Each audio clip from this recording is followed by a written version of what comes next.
大家好，原本呢，我这个频道呢就是定位旅行类的频道。那么后期的话，因为旅行的时候需要办到签证啊，办签证之后呢，有些人可能需要在海外开个银行账户，也是方便旅行的一类啊，所以做了很多相关视频啊。其实很多视频的话都是跟我自己也是本人经历有关的。那这次的话，刚好呢我要去一趟美国啊，大概1周的时间左右啊，所以说呢，我建议每个人都买好旅行保险啊。为什么呢？第一个的话上次有个朋友呢去美国旧金山的时候呢，他不了解旧金山有很多砸车窗的盗贼啊，他们把包放在这个汽车的车厢内啊，后排吧，然后呢被砸车窗了啊，第一个车窗被砸了，第二个的话，这个包里面有钱，也有银行卡也有信用卡，也有最关键的是护照啊，导致他跟我说他再也不去美国了啊，这种情况的话。他没有买保险啊，所以说他导致很多的损失啊，浪费了很多钱，还花了很多精力。那这次的话就以保险为例啊，就是我自己会本人去买什么保险呢？首先的话，在美国看病是很贵的啊，这点真的耗不起啊。你短期还可以，但长期的话，我觉得你如果说在美国探亲要住1个月以上的话，我强烈建议你买一份这种旅行保险。那旅行保险的话还分好多类啊，比如说行李延误、航班延误，比如说像我这次去的话。我到达目的地的话，我坐3趟航班才能到啊，所以说也是很麻烦。那首先的话，有一个网站就是 Mr. CE， 是我记得我做的网站啊，这边有个常用网址，然后全球旅行保险，你点进来，点进来之后到达这个页面啊，这个网站我放了很久了，这是我自己最喜欢用的全球旅行保险啊。为什么呢？你办申根签证，或者说去一些国家，它需要你有这个保险类的证明的话，你用这家是最好的啊。第一个便宜。第二个的话，它在全球网络很多医院是有定点合作机构的，你在定点合作机构看病的话，是可以不用自己垫钱的。那很多国内的保险的话，让你垫钱，垫钱之后，然后给你个账单，然后你账单再去理赔，是吧？那你这个是不是有风险啊？就是什么风险呢？万一保险公司不认的话，你是不是有点损失啊？很多保险公司到最后说这个不认啊，这个不认，然后说呢，最多退你保险费。点进来之后是这样的网页啊，是全英文版的，没有中文版。然后你点这个啊，这个说实话，这个保险是给数字游民用的啊。数字游民的话，它在全球的话都要旅行嘛，它覆盖地区比较多啊。然后点进来之后，它是这边是有这样说明啊，比如说18到39岁应该算是最便宜、风险最低的人群啊。4周的话是1个月啊，1个月的话300多人民币啊，不算贵吧？我觉得，因为这个是包含了的，相当于是医保了，对吧？你在国内医保你要多少钱呢？然后我们可以往下滑啊，往下滑，然后这边有个计算器，然后计算器的嘛，这边的话我们这边可以选择年龄，然后呢，这边选择一些附加服务啊，哪些附加服务呢？比如说这个冒险运动啊，这个的话是电子商品、电子产品被盗吧啊，这个是美国的覆盖。为什么美国覆盖要加钱呢？因为美国看病特别贵所以说点了之后呢，你看就变了啊。那我如果说我不需要1个月呢，比如说像我如果说去1周的话，是不是那我选择假设11号出发啊，好了，然后点这边结束日期，比如18号结束啊，这样的话是29.84美元。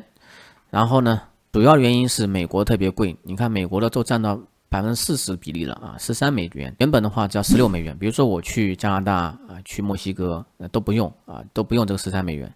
主要其实就是美国特别贵啊，全世界就是美国股特别贵，那没办法那如果去美国的话，只能附加这个服务顺便说明一点这个的话是针对非美国居民刚好是普通我们游客的话，商务考察、开会的话都可以用得上。那么再往下拉的话是一些说明有些说明的话我可以大家翻译一下是这样子的这个政策，比如在国外生病或受伤这个生病受伤的话，不是说你意外的生病这个生病的话是你说是出现生病情况但是你这个生病的话不能是原有的这种慢性病原有的疾病比如痛风高血压糖尿病这种不能算那么这边的话本身也有丢失行李的赔偿另外的话都是大家自己看一下，只是这个旅行延误是没什么用2天每天100美元这个延误12个小时的话概率是很小的。好，关于这个的保险介绍到这里我接下来讲别的保险。别的保险的话说实话有很多我这边举例是以中国为例，那么这边的保险的话，你可以在微信里面搜索腾讯微保但是腾讯微保呢没有支付宝好用。比如在支付宝里面我搜索境外旅行保险这几个字啊，然后出来很多条。那么我看来看去的话，比如说我比较推荐的就平安的啊，那平安的比较好一些啊。甚至的话它有个拒签赔偿啊，这个在保险期间内，如果说你办理非移民签的签证啊，遭到拒绝的话，它是可以按80%赔偿。那美国签证的话，是不是1000多人民币了啊？这个是完全符合的，是不是啊？但是这个保费的话又不贵啊。那么我说的就是这个啊，105块的话，大概是1个礼拜左右啊。其实跟之前我介绍那个 SafeWin 啊那个保险的话，价格差不多啊，因为那个原本的话就是16美元嘛啊，差不多啊。但是 SafeWin 的话是可以医疗保险覆盖，就生病了可以覆盖。但是这个的话基本上都是意外保险啊。比如说你要便宜一点的啊，稍微便宜一点，比平安便宜的话，就这个中国大地保险啊。但是我怕这个理赔麻烦啊。这边的话你可以选择全球畅玩。那么我看过了，这边也有签证拒签啊，旅程延误。但是旅程延误的话，基本上也是条件非常苛刻的啊，要延误很长时间才能满足。好，比如说我自己尝试下单过了啊，可以给自己投保，然后呢，旅行目的地选好啊，然后保障期限的话3天啊，3天起步价是50美元啊，7天的话大概1个礼拜的话大概是100多块钱啊。那么大地保险的话啊，我们看一下，它是按照100%计算这个赔偿签证的，但是我觉得没有什么太多区别了啊，一个80%，一个100%的话，对于美国签证1000多块钱来说的话啊，都是一样的500块钱你能拿满的。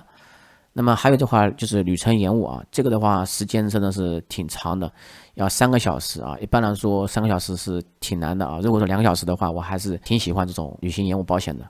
好，最后再讲一个免费的旅行保险啊，境外旅行保险，只针对境外啊。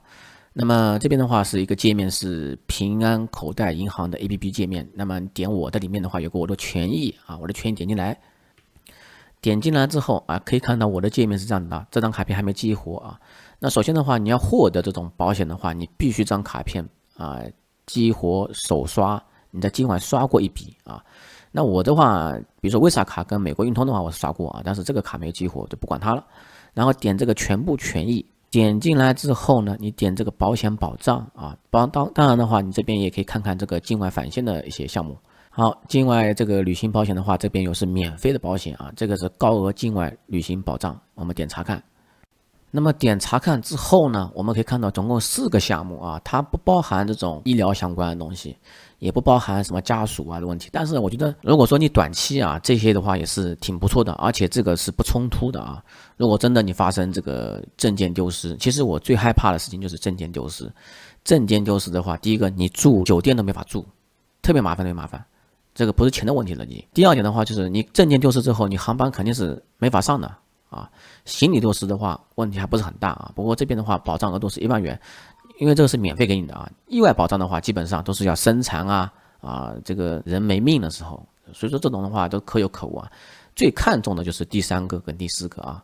那所以说呢，这个的话大家可以看一下啊。这边而且这个理赔咨询的话，你可以直接点啊。这个是平安的。